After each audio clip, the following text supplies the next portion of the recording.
Why does everyone hate me? Why do they look at me like that? They all laugh at me, because I'm fat. No one likes me. No one wants to marry me. I need to end things. I'm tired.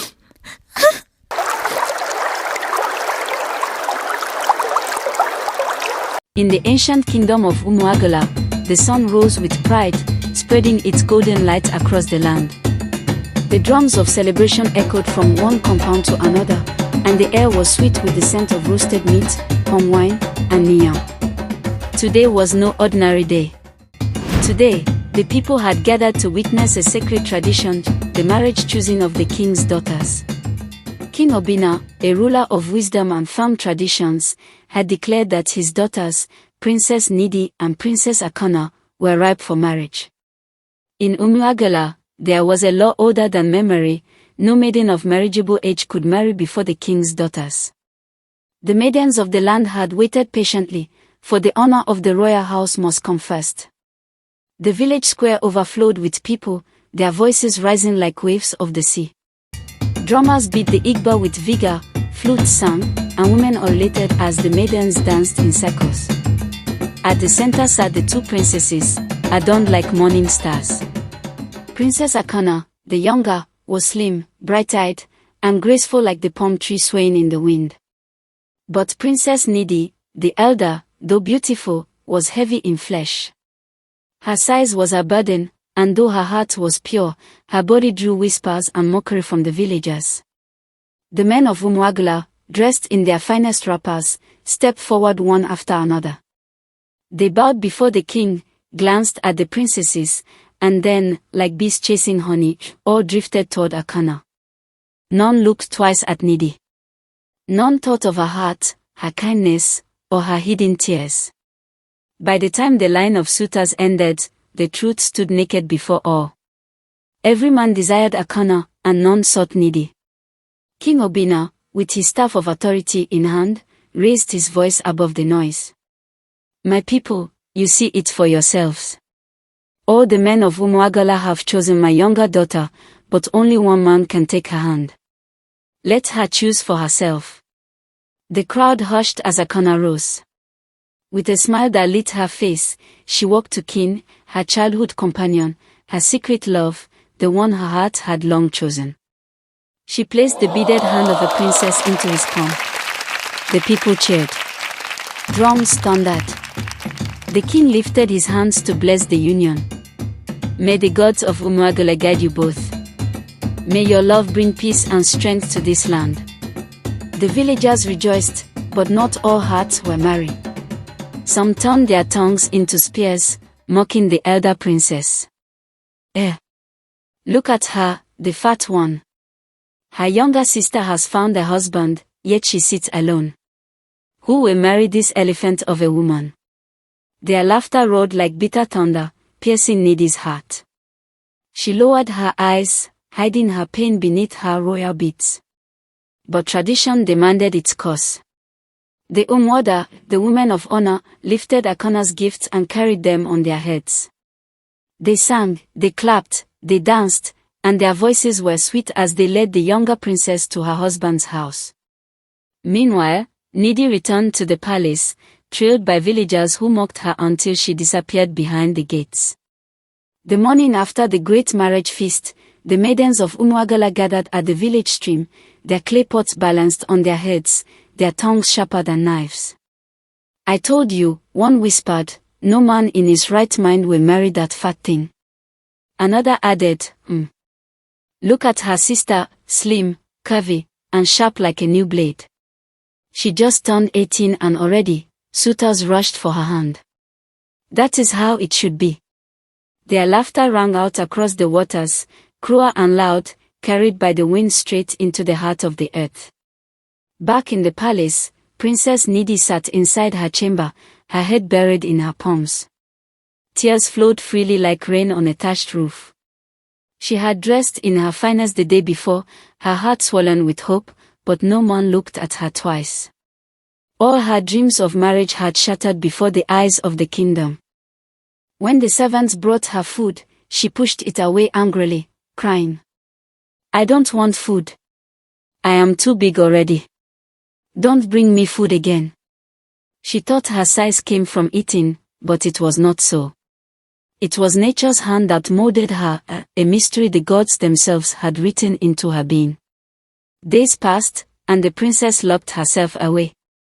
She did not eat, she did not bathe, she did not step into the sunlight. Her only companions were her tears and the songs she sang to herself in the lonely silence of her heart. Her father, King Obinna, grew worried. He sent for her again and again, but she refused to come. Finally, he rose with his royal staff and went himself to her hut. "Open the door, my daughter," he pleaded.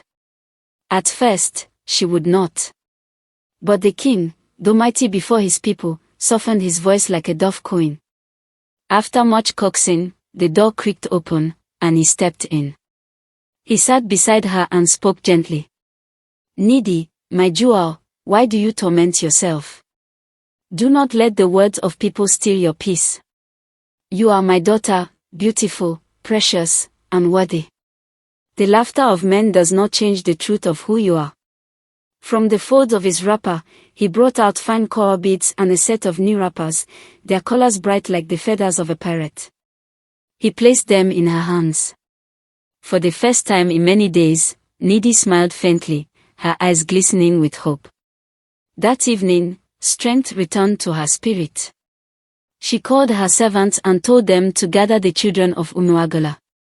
Though she had no friends among the maidens, for they shunned her, the laughter of children was her comfort. She cooked food with her own hands, singing as the pot steamed. She shared the meals with the little ones, her voice rising in sweet songs, her heart finding light again. And so, Princess Nnedi, though mocked by her people, began to rebuild her joy. She sought every little way to find happiness, even if the world refused to give it to her. Years rolled by like the endless tides of the river, and still no man came forward for Princess Nnedi. The villagers began to murmur, for King Obinna had hosted yet another great ceremony in her honor, hoping a suitor would step forth. The drums beat, the flute sang, and the maidens danced, yet when the men gathered at the palace square, none went near her. Nnedi sat alone on a wooden bench, her body so large it covered the space entirely. Her eyes searched the crowd, but the men only glanced at her, then turned away. They lingered at the corners, standing proudly beside their own maidens, yet refusing to take a step toward the princess. Tradition tied them like a chain. Until Nnedi was married, none of her age mates could wed. So they waited, frustrated, watching her rejection become their prison.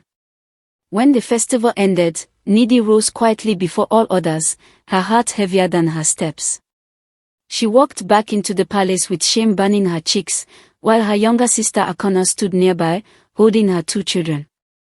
Tears slipped down Akana's face, for she pitied her elder sister. That night, sleep abandoned Nnedi. She tossed, she wept, her thoughts like fire in her head. At last, unable to bear the weight of her sorrow, she slipped out into the darkness and ran deep into the forest. She sat among the thick trees, crying aloud, calling her pain into the night. "Let the wild animals devour me. Let this shame end once and for all."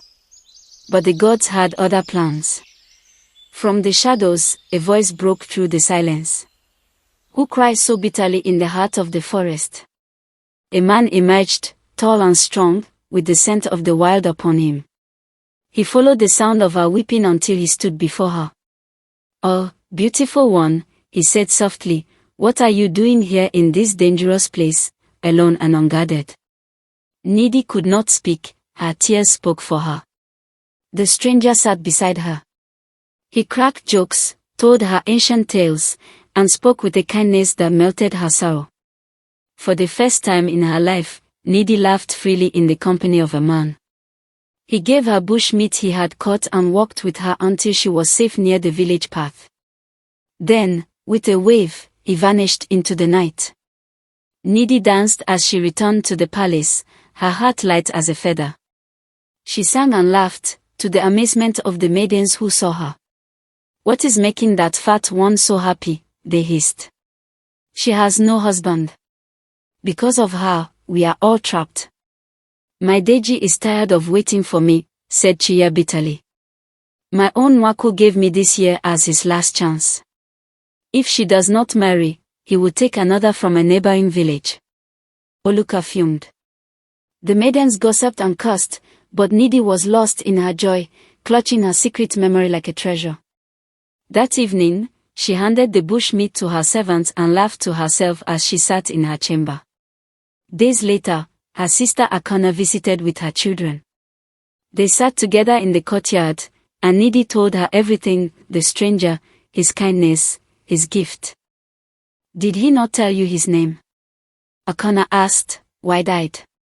No, Nnedi admitted shyly. Her sister burst into laughter. Huh. Then how will you ever find him? Nnedi, are you sure he is not a ghost? Nnedi laughed too, shaking her head. No, Akana. He touched my hand, I felt his warmth. He is no ghost. And the sisters laughed together until the sun set. But Nnedi's heart was restless. Each morning, she rose before dawn and returned to the forest, hoping to find the stranger again. She searched high and low, but he never appeared. Days turned into months, months into years. Her love for the nameless man grew, though she had seen him only once. Meanwhile, the seasons turned, and Nnedi grew older. Still, no man came to claim her hand. King Obina, desperate, hosted another ceremony.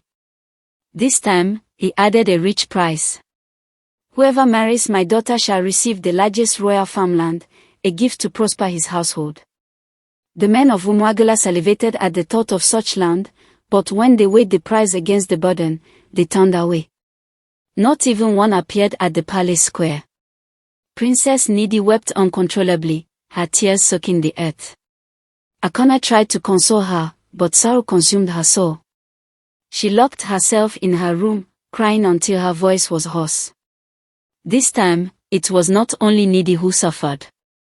The maidens of Umuagala rose in anger, their patience broken. Enough is enough. Udidi shouted.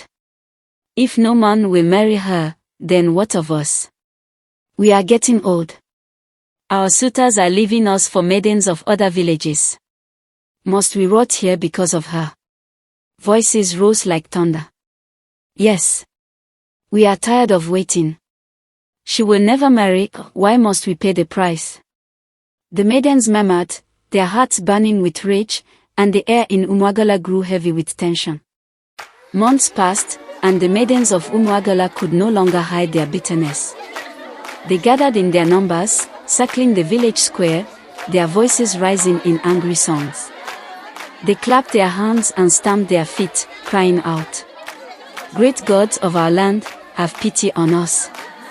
Give Nnedi a husband, even if he is blind, even if he is crippled, let her marry, so that we too may marry. Their laughter was harsh and cruel, filling the air with mockery. From her chamber in the palace, Princess Nnedi heard every word. Her heart shattered like clay against stone. Unable to bear the shame, she fled. She ran through the winding paths of Umuagala, past the trees, past the farms, until she reached the sacred river of Umuagala. There she stood, weeping bitterly, her tears mixing with the river's flow. I will end it here, she whispered, her voice trembling. If I die, the maidens will be free. They will marry their lovers and mock me no more. And with that, she plunged into the river. But the gods were watching. A strong figure leapt into the waters after her. His arms, broad and powerful, lifted her from the river's grip. He laid her gently on the bank. Why, my longtime friend, he said with a smile, why would you take your own life? Nnedi opened her eyes, coughing water, her vision blurred by tears. But when she looked at him closely, her heart leapt. You, she cried. Where have you been? I searched for you all these years. The man laughed softly, wiping water from her face. A long story, my friend, he replied. They sat beneath a great tree, and he told her all. One day, as I hunted in the forest, a deadly wolf attacked me. I was struck with a terrible wound, and death nearly carried me away. But my father, a man of influence, sent me across the seas, to Obodo Ndi Oka, the land of the white men. There I was treated in India, and though the years were long, I have fully recovered. As soon as I returned, I came back to the forest, searching for you. I searched, and today, at last, I found you. He teased gently, my forest friend. Nnedi laughed for the first time in many moons, her heart beating like a drum of festival. My name is Maya, he said with pride. And mine is Princess Nnedi, she answered softly. I knew you were no ordinary maiden, Maya replied, gazing at her. Your beauty is not hidden by your body. You shine too brightly. Then, smiling, he took her hand. I came back for one thing, Princess Nnedi. Please, the most beautiful woman I have ever seen, marry me. Nnedi's eyes widened, her lips parted in shock. Truly? You mean it? Yes, he said firmly. Yes. Yes. Yes, she cried, her heart leaping. I will marry you. Good, Maya smiled. Go and tell your people to prepare. I will return with mine on the next Stick Market Day. Nnedi laughed, sang, and danced as she hurried back to the palace. Her joy was like a flood bursting its banks. She told her father everything. King Obina's heart swelled with gladness, but the name Maya stirred something deep in his memory. It was a name he had heard long ago, but he could not place where. The news spread quickly across Umuagala. The maidens and villagers whispered and hissed among themselves. We have heard such promises before. This one will also abandon her. Let us wait and see. Perhaps it will end in shame again. Some even washed and laid out their finest wrappers, not for celebration, but to dress well for the day they would mock the fat princess once more. On the morning of her great ceremony, Princess Nnedi went to the stream to bathe. As she walked through the village, the hiss of tongues followed her like shadows. Two maidens, Chinenai and Obi, stood behind her, whispering cruelly. Look at her, big fat fowl. Chinenai spat. Today is the day. If that man does not show up, or if he rejects you, find one river and jump inside. We are tired of you, Nnedi. You have chained us for too long. We want to marry our lovers. Free us. Obi laughed rudely. But Nnedi, determined not to let their bitterness touch her joy, walked on. She ignored them, her heart fixed on hope. A few hours later, a palace guard from Maya arrived, carrying foreign wrappers from India, richly woven in colors no eye in Umuagala had ever seen. The princess and her servants gasped in wonder. They dressed her, and she shone like the moon on a clear night. Then a roar of voices shook the palace walls. Nnedi's heart trembled, she feared something had gone wrong. But when she stepped outside, she froze in awe. It was Maya. He had not come as a mere hunter. He came as the king of Lakota, the mightiest kingdom in the history of the Ezumezu continent. His crown glittered, his coral beads gleamed, his royal garments shone with wealth and power. The air bowed to him. Even King Obina, Nnedi's father, was struck speechless. He remembered that name from long ago, but never knew Maya would be this kind of man. The villagers of Umuagala trembled, staring like fools. They looked from Maya to Nnedi, who stood wrapped in her priceless clothes, radiant like never before. That day, Maya married Nnedi in a grand style, the kind of wedding Umuagala had never seen in all its history. Nnedi herself was in shock, never had she imagined such a fate. Her sister laughed joyfully, carrying her newborn in her arms. Truly, the gods of our land are master planners, she cried. They make all things beautiful in their own time. They gave my sister not just a husband, but a king who loves and cherishes her. Maya and Nnedi danced, their laughter filling the skies, while the villagers watched in silence, ashamed. Those who mocked her could not raise their faces. Those who cursed her swallowed their words. King Obinna sat on his throne, his heart swelling with pride. His once bullied daughter had become queen to the greatest king in the land. And so Maya took his bride home in grand style. That marriage became the greatest traditional wedding ever seen in Umuagala, one that would be spoken of for generations. The maidens of the land were finally free to marry their lovers. But they had learned a bitter lesson: no one should be mocked for their body, for every person is created by Chukwu in his wisdom. Please stop body shaming people. It is a poison, it breaks hearts, it leads to depression, even to thoughts of death. Like what happened to Princess Nnedi, she almost drowned herself in the river because of it. Yet destiny lifted her, for what God has written, no tongue can erase. To you, my dear listener, I say, whatever trials you face, whatever mockery you endure, hold on. The gods are not asleep. God's plan is always greater than man's laughter. Now, my amazing viewers, what do you think about the tradition of Umuagala? Should they continue with it, or should it be cast away forever? This story was brought to you by AfriTales by Eagle. Please subscribe for more amazing tales.